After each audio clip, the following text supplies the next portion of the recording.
Dikutip dari tribunnews.com, Kadif Humas Polri Irjen Pol Dedi Prasetyo memberikan penjelasan pada Sabtu 3 September.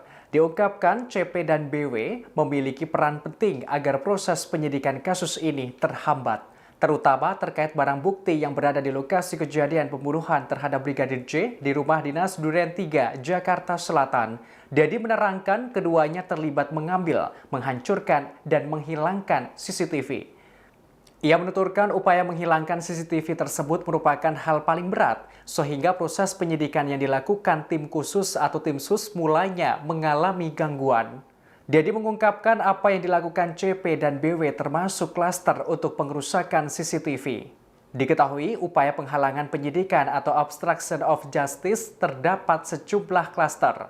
Namun kini yang disidangkan adalah klaster untuk CCTV. Terdapat 7 perwira polisi yang menjadi tersangka dalam klaster ini.